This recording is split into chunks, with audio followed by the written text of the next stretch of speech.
first day in Florence ended with the bells, and the second day in Florence begins with the bells. Coming out of the big tower next to the, or at least it sounds like they're coming out of the big tower next to the Duomo, which you can see over there. We're in the little room to get some cappuccinos in our hotel this morning. And you see just a few people down there, not nearly as busy as it was, but some people come early because you beat the crowds. One thing that doesn't always happen when we're on vacation is rain, and I actually like seeing cities in the rain. It didn't rain in Paris when we were there, and I was kind of sad because I understand Paris is beautiful in the rain. I think it lightly misted one day in Japan, but not anything serious. No, nothing serious. But here, it has rained. I could hear thunder last night, which was real nice. It is wet. People are walking around with umbrellas, but it is not currently raining. But it's supposed to be rainy here on and off, and the temperature has dropped. So we were sitting in the high 70s, low 80s, and now we're at 66 is going to be the high today, which is perfect. Like, I'm still wearing shorts. But as long as I have a jacket, I'm perfectly fine. There's already people in line waiting to go into the tower. I'll show you. I don't know what time it opens. So there's the Duomo, right? And then the tower that was making the bell noises is right here, and there's people waiting to go up in that. The ticket that we have does allow us access. It wasn't part of the tour, but there are things that you could go do that the ticket has access to if you wanted to outside of the tour, right? Like, we could have done it afterwards. I don't think I'd want to climb more steps after we climbed all the steps to get up there where we were yesterday. But the ticket is kind of an all access to places, but only one time. Like, we couldn't use it again today to go up the stairs to the dome because we already did it once. We can't get back into the museum, which is across the street from the Duomo, because we already went in there, that kind of thing. We can't get back into the baptistry, which is over there, same reason, right? But we could do this because we haven't done it yet. I just don't think we are. I mean, don't think we are. Honestly, it would be beautiful views again, but it's probably the same views as over there, only what, like 300 yards apart? So I'm not sure we're gonna miss anything by not doing that. Maybe on a future trip. So we are gonna probably go find some breakfast. The place we were staying in, oh, that hotel was so nice. The shower was so nice. The shower in the place that we're staying in Rome is pretty good, but the pressure's not as powerful as I like. It's not bad. It is. There've definitely been worse showers, but it takes a while to shower because rinsing takes longer whenever you're in there. Plus, it's a little tighter. I think I mentioned that in the first video when I showed the actual hotel. Sometimes I forget what I say. Did I think it? Did I say it? It's been so many days and we've done so many things, it's hard to remember. But it's a little tighter. Not uncomfortably so, but it is. This one was a little bigger and the pressure was greater, and it was nice and warm and clean. That hotel was amazing. So if you want to come here, stay at the Hotel Costantino, C-O-S-T-I-N-T-O. Wait, no, that's wrong. There's no second T in there. C-O-S-T-I-N-O. Costantino. Anyway, it's right near the Duomo. You can't miss it if you're looking online. I'm real glad we switched to this. Having it in a central location meant that everything was right next to where we needed to be. You know, our dinner was right around the corner because there was some concern that the tour might end at exactly the time that our reservation was, but it turns out we had a whole hour between the two, which was fine. But now we're gonna go get some breakfast somewhere before we start our tour of the Uffizi and the Accademia Galleries to see Statue of David, Birth of Venus, among many other things. I don't know if I've talked about this much, but traffic versus walking, I am surprised that thousands of people aren't killed every day in the cities of Italy, at least the two that we've been to. Because you have these narrow streets, a lot of them one-ways, and people just sort of walk down the middle of them, and you think, you know, like if you're in America and a bunch of people walking down the middle of the street, it's usually because it's like a pedestrian street, right? No, it's a regular street. People are just doing that, so they're very tight streets filled with people and cars coming down them. And it's just incredible to me that more people aren't hit, because it's definitely been dangerous. And then of course there's bikes and scooters and Vespas, and all of these people and machines in the same spaces going at the same time. There's definitely one time I almost got hit by a scooter. I was trying to get out of the way because I heard it, but I was moving into it. Anyway, that was the only harrowing experience I had. But otherwise, all of a sudden there'll be a truck trying to come down the street and everyone has to get out of the way and you're just pressing yourself against the wall to avoid it.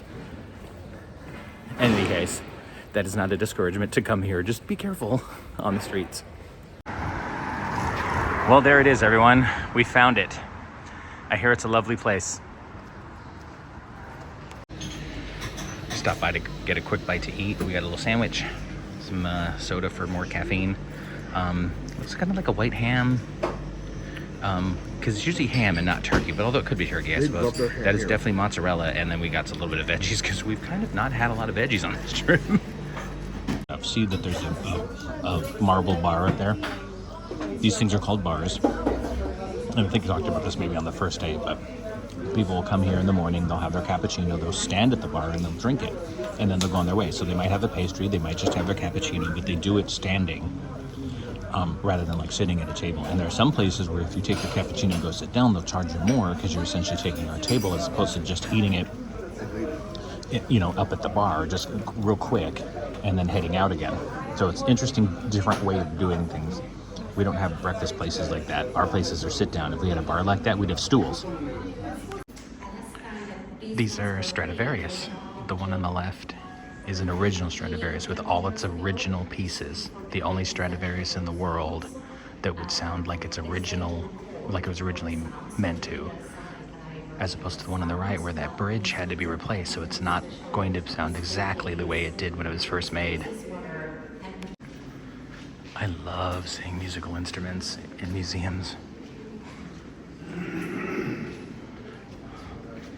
Oh, harpsichords?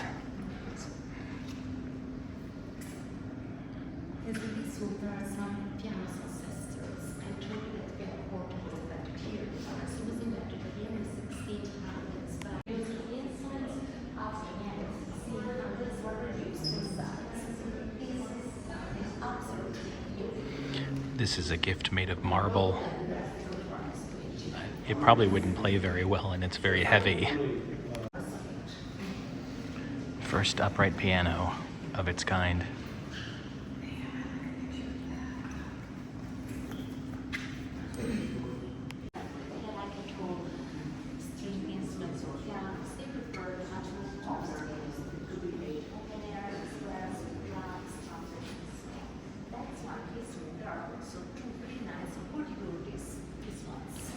Hurdy-gurdy. One single string. The string is on that small bridge over there in a symmetrical position. When you play it with a bow, there's a vibration. You can see the notes. From the string, then after it's transmitted to the bridge, that as it's grooved just on one side. Guess what? So all these instruments help us to understand that starting from the late 1600s, they tried to experiment. New instruments, new shapes, new sounds. And for the first time here, a sculpture that is designed.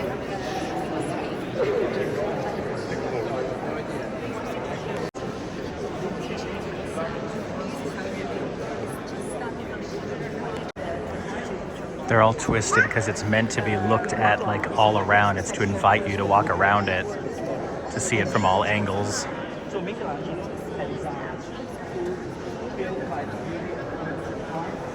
This isn't an actual sculpture, it's made of plaster. It was handcrafted as opposed to out of marble.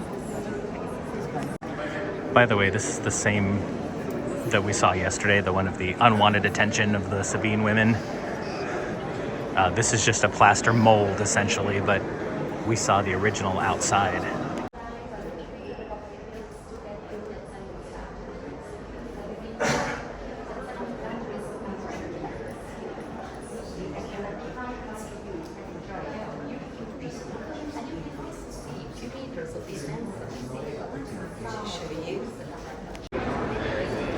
We'll get closer, but look at that.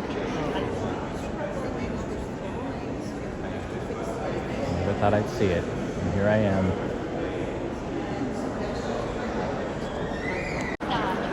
These are unfinished marble sculptures of Michelangelo. Nobody really knows why he stopped. Maybe the people paying him ran out of money and this is as much as he did, or he got too busy doing other commission stuff.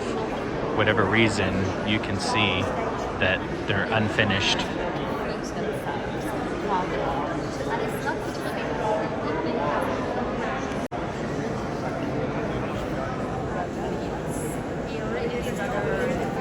Look at the detail, the veins in the hands, the abs, the chest.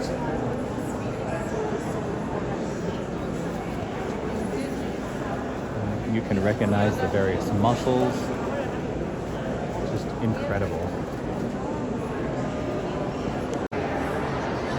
I didn't know until recently how tall he was. Like, you know, I've always known about the statue of David, but I never realized he was so big. Like, these people, the plinth.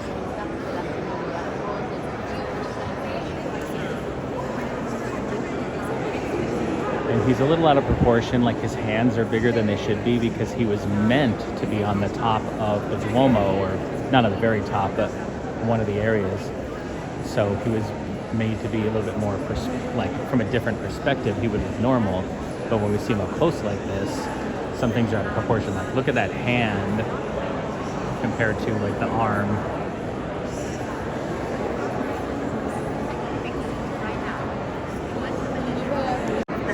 A huge block of marble, as Michelangelo was able to make this marble. And look at the eyes, look at his face, so intense. Look at this picture, for instance. You see it? David is really natural. Okay,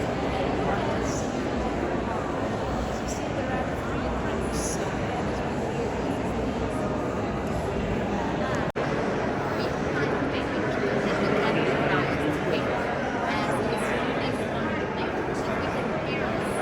Oh, that's his sling. I don't know. I was wondering what he was holding.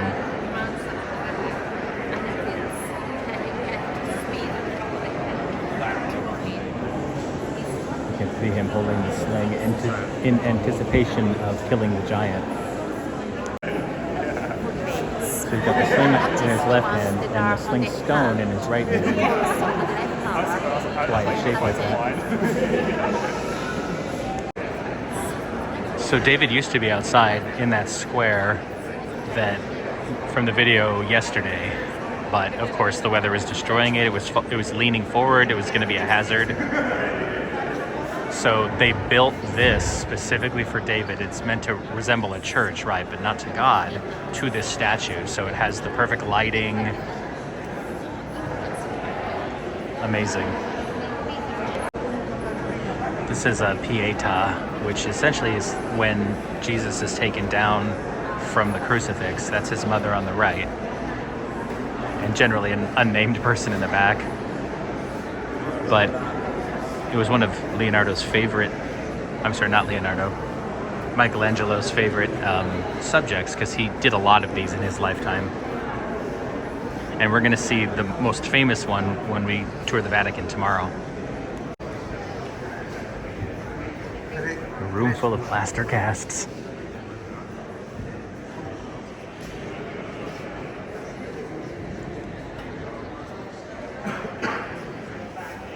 You can see how busy this place is too, not surprising. It is a Wednesday afternoon, or Wednesday morning.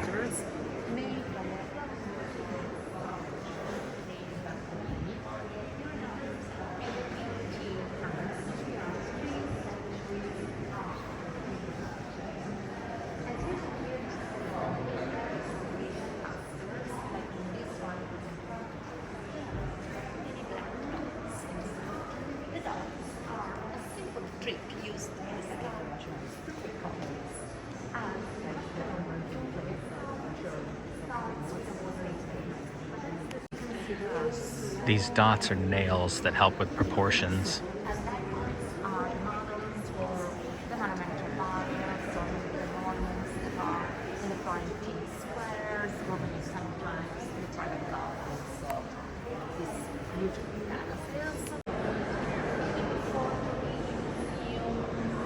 The famous Wi-Fi repeater of Leonardo da Vinci.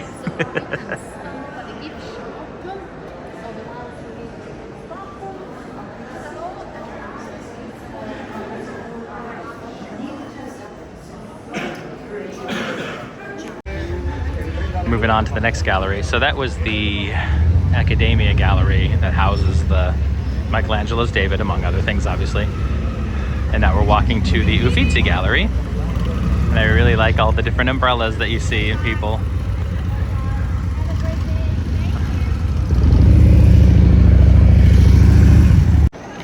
Here's the difference that 2 hours makes at the Duomo. Before there was barely anybody here, and of course now it's very crowded with people in the square and going on tours and touring on their own.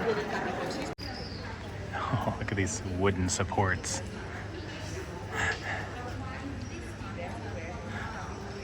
It's incredible.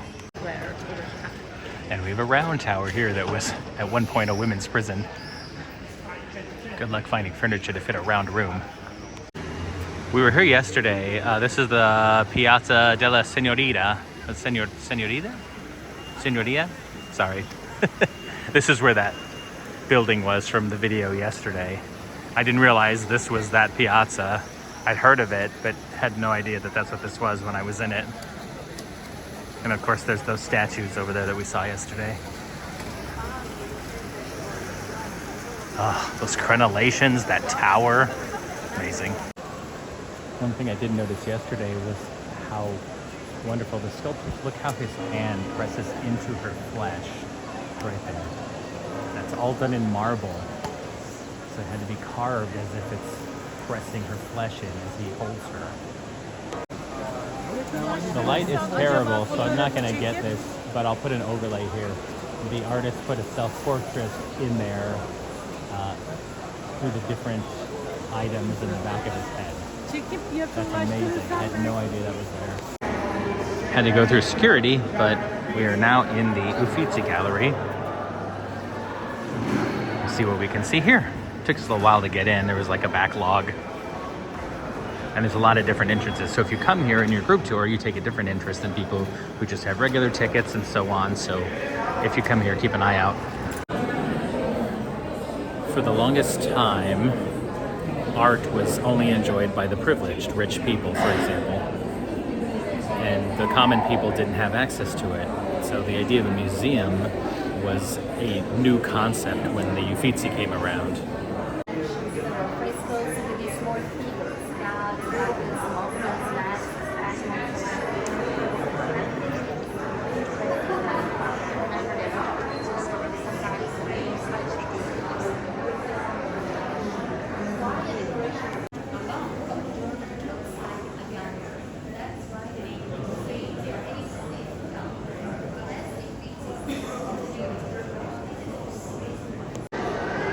This painting is amazing because it depicts Mary with breasts, which was something that people didn't do because they were always supposed to be this higher plane sort of thing, and it was very controversial at the time. But depicting her as a woman, not just a saint, was something that was new and didn't quite catch on originally.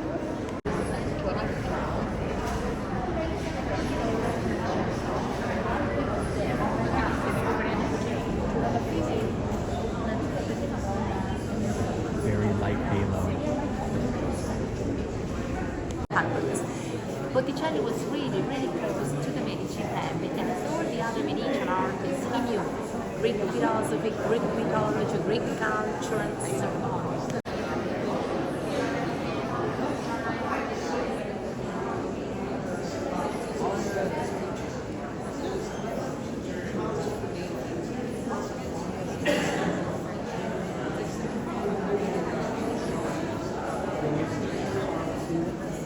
It's spectacular to see this with your own eyes. There's nothing like it. I mean, you know that it exists, but to see it, to know that it exists is incredible.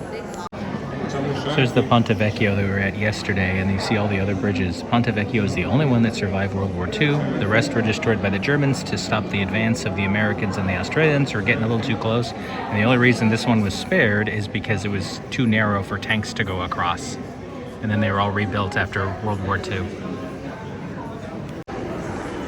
This is the first painting by Leonardo as a professional, Leonardo da Vinci. Definitely has his look about it. When you look head on, there seems to be some mistakes with like perspective, but he knew that it was going to be hung in a hallway where people would be looking at this way. And so the mistakes actually aren't mistakes when you see it from the right angle. There's a story about, well, so this is, first of all, this is a female artist, which is very unusual. But this is Judith beheading Holofernes. He was a conqueror who took an interest in her as he was invading her town, so she saved her city by killing the dude. I'm not sure why somebody wanted to depict that in art, but it's not the first time. And this is depicting similar, but you can see just barely that there's a head in a platter there. Very interesting story to depict on a painting, but there it is. We're done with our tour, but we wanted to check out the Caravaggio. And this is Medusa, as you can clearly see. I mean, I like portraits of, you know, like people or things and a lot of the religious stuff, that kind of thing. But some of my favorites are like these. It's just a picture of an everyday moment that, you know, people are around a table, there's a lute player, they're having fun together, people are smiling and laughing. Just a moment.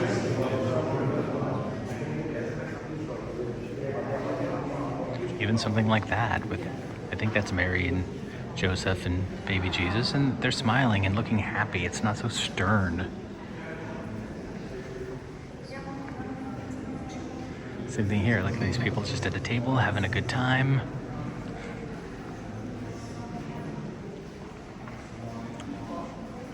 It'd be like you and your friends at a restaurant, just enjoying time together.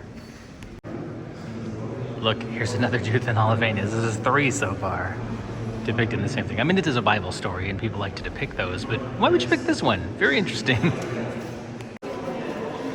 There is another exit, but this exit exits in a gift shop. Wait a minute, we probably won't get anything, but we'll look around. I like gift shops. See if something catches my eye.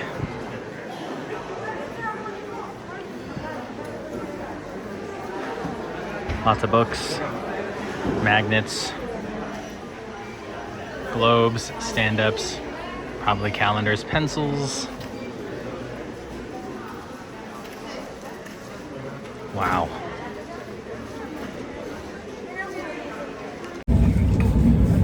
We're on the train on our way back to Rome now, and while we were in the station, we totally got papers pleased. While we were in the station, we actually went to McDonald's and ordered like some nuggets again, a couple of sodas because we wanted a place to sit. The train stations don't really have any place to sit here, but of course it's not like an airport where you have to be there really early. You literally show up 10 minutes before your train is supposed to leave, which is probably what you're supposed to do. Anyway, we were there early and didn't have any place to sit, so we went to McDonald's and ordered something so we had a place to sit, because a lot of places don't have seating.